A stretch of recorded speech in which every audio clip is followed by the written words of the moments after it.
Assalamualaikum warahmatullahi wabarakatuh. Saya Syahabuddin dan terima kasih banyak kerana anda berada di channel YouTube saya. Dan terima kasih banyak juga jika anda telah tekan butang subscribe. Kalau belum tekan butang berkenaan, tekan butang itu sekarang. Jika ada video-video bermanfaat, insya-Allah akan ada di feed YouTube anda. Hari ini kita nak sebut sikit berkaitan tentang satu isu, satu bacaan daripada seorang syekh daripada Yaman, Habib Omar Hafizahullah. Dan ada beberapa isu dalam bacaan beliau sehingga menyebabkan ramai orang mengkritik, ada orang yang nak pertahan dan sebagainya. Dan menariknya ada seorang daripada ahli qura', seorang yang mahir dalam bahagian Al-Quran, memberi ulasan berkaitan tentang isu itu, iaitu Syekh Hisham Abdul Bari Rajih ataupun Rajih. Beliau menyebutkan berkaitan tentang isu ni, lalu dia membangkitkan beberapa perkara, iaitu antaranya dia kata bahawa bacaan itu banyak kesilapan dan antara yang dia naikkan isunya adalah salat itu batal.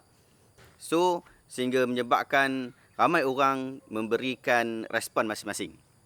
Tapi menariknya pada hari ini, Ustaz Syekh Hisham Abdul Bari Rajih, dia bagi satu kenyataan di Facebook dia. Dan kita nak sebutkan di sini bahawa yang paling penting dalam bab ini adalah disebut sebagai bab qiraat. Dan ramai daripada kalangan kita bukan bahagian tu. Jadi kita tak berani sangat nak sebut tentang hal ini, melainkan kita kata nampak macam bermasalah. Itu je kita mampu untuk sebut. Daripada sudut deep, more to deep, kita tak tahu. Sehinggalah golongan qura' memberikan penjelasan tentangnya. Jadi Syekh Hisham Abdul Bari Rajih ini, beliau merupakan orang yang mahir dalam bahagian Al-Quran.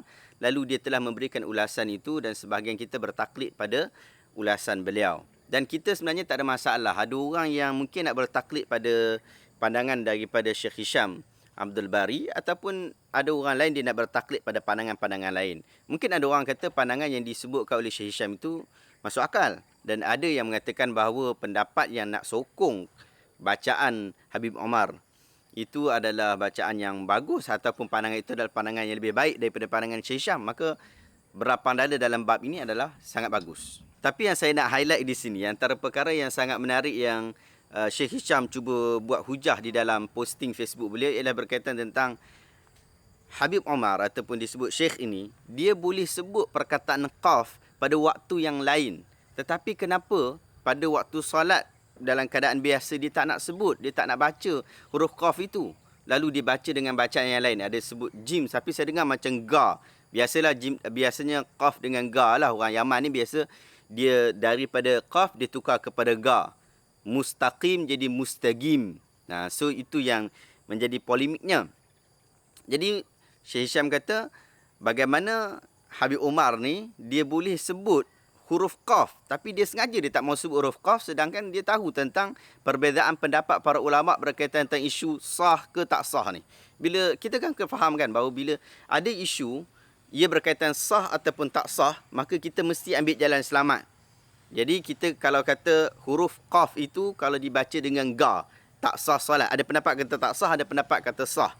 Maka kita nak khuruj minal khilaf, maka kita kena sebut huruf qaf. Padahal sebab kita mampu untuk sebut huruf qaf. Dan kalaulah bezalah keadaannya kalau kita ni tak mampu untuk sebut huruf qaf tu, kita memang tak mampu sebut, lidah kita bermasalah dan sebagainya, maka orang lain yang lebih baik daripada kita, yang boleh baca bacaan yang lebih baik daripada kita, maka dia sepatutnya menjadi imam berbanding kita. Walaupun kita ni mungkinlah syekh-syekh kita ni adalah orang yang bagus-bagus, alim, tapi mungkin dari sudut qiraat dia bukanlah orang yang terbaik. Itu memang berlaku, iaitu orang yang faqih tapi belum tentu bacaan qiraatnya, bacaan Qurannya merdu, baik, makhrajnya betul, makhrajnya tepat.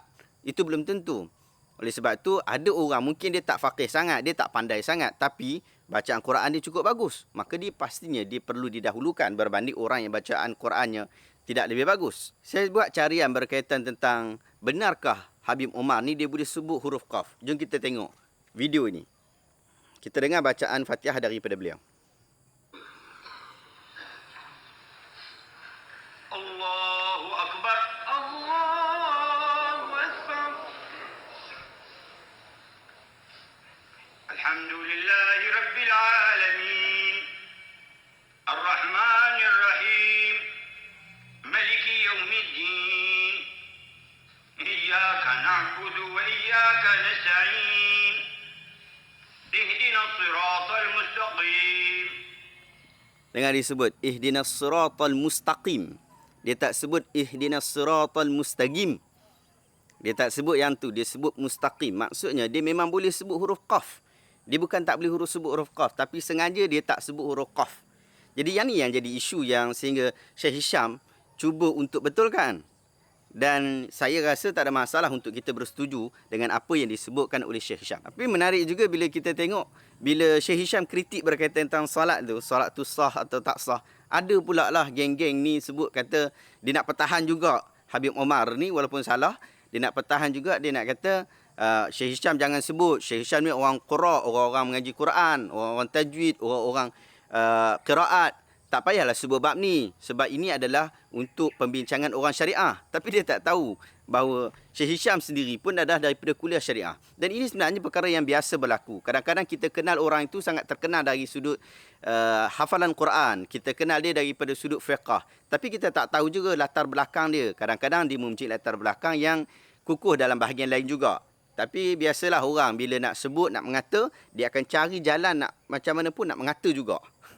Itu perkara yang tidak bagus, tapi ia memang berlaku dalam masyarakat kita. Sehingga yang lebih malang sekali, dan ini berlaku dalam mana-mana perbincangan, mana-mana perdebatan pun, iaitu orang cuba untuk menukar isu.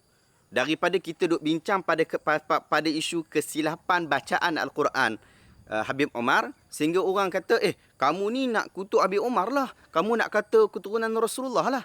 Bukan begitu. Kita kritik pada isunya, pada konten dia, pada kesilapan tertentu. Bukan kita kata seluruh kehidupan orang itu salah. Ini kalau main bakul sampahkan semua, itu permainan budak-budak. Itu bukan perbincangan akademik. Orang tengah bincang pasal kesilapan itu, bincang pasal kesilapan itu sudahlah. Mungkin orang yang kita bincang itu lebih baik daripada kita.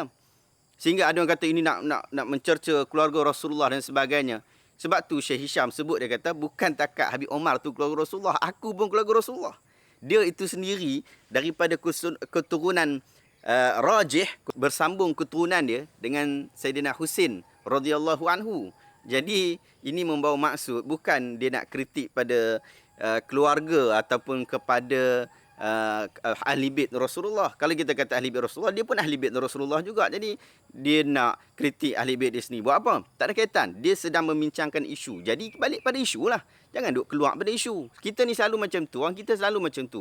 Orang buat video tak mahu nak tengok. Orang tulis tak mahu nak baca. Tapi duk kritik sebelum baca. Dia kata orang buat video, kita kata kita bagi penjelasan, dia kata aku malah nak tengok tapi aku tahu dia memang nak kutuk orang. Padahal hang tengok video pun tak lagi. Tengok dulu. Orang tulis punya panjang daripada mukadimah sampai ke penutup. Dia tak mahu nak baca, dia baca tajuk saja.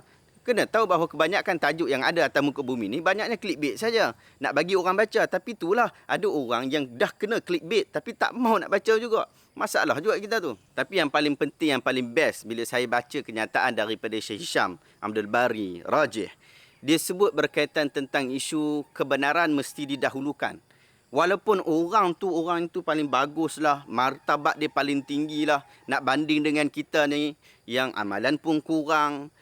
Puasa je puasa, tapi tidak banyak amal ibadat kita yang lain. Nak dibanding ke orang yang kita kritik itu. Tapi bila masuk isu kebenaran ataupun kesilapan, maka kita perlu bertegak bersungguh-sungguh pada isu kebenaran. Maka terus kepada kebenaran lah. Kalau dah tersilap, guru kita sendiri tersilap. Kita memang sayang guru kita. Mak ayah kita sendiri silap. Kita memang sayang mak ayah kita. Anak-anak kita sayang dia. Kawan-kawan kita tersilap. Maka kita kena betulkan. Bila kita betulkan, kita pergi kepada isu konten itu saja. Kita tak pergi kepada isu-isu lain. Kerana pada kita kebenaran adalah lebih mulia daripada apa-apa sahaja. Dan kita tegur orang itu menunjukkan bahawa kita nak baiki, kita nak membantu dia. Bukannya kita nak meruntuhkan dia, bukan kita nak jatuhkan dia. Beza dengan orang nak jatuh. Orang nak jatuhkan orang, dia akan kata, dia akan maki orang tu. Kita tengah cerita pasal isu qiraat, dia kata Habib Omar ni muka pun macam singa, hidung pun nak jatuh. Yang tu baru menjatuhkan. Bila menjatuhkan itu bukan perbincangan akademik. Yang ni bermasalah. Yang ni yang kita tak mahu ajak orang kita macam tu. Itu yang kita sebut sebagai kurang ajar. Yang betulnya adalah bila masuk pasal isu, kita cimbang pasal isu tu sajalah. Jangan pergi masuk cerita pasal lain. Kalau cerita pasal lain, dia akan menyebabkan orang bersimpang siur. Tak sampai kepada kebenaran, tak sampai kepada hakikat yang kita nak apa? Kita nak kata, oh awak pandai cakap, oh awak pandai tulis. Macam tu ke? Ataupun kita nak sebut kepada yang penting alhamdulillah, kita dah faham yang mana yang betul, yang mana yang tak betul. Baik, adakah anda dapat sesuatu pada hari ini? Jika dapat perkara yang bagus, maka anda tekan butang di bawah, tekan butang share itu. Semoga ramai yang lain boleh mendapat manfaat juga. Terima kasih banyak. Assalamualaikum warahmatullahi wabarakatuh.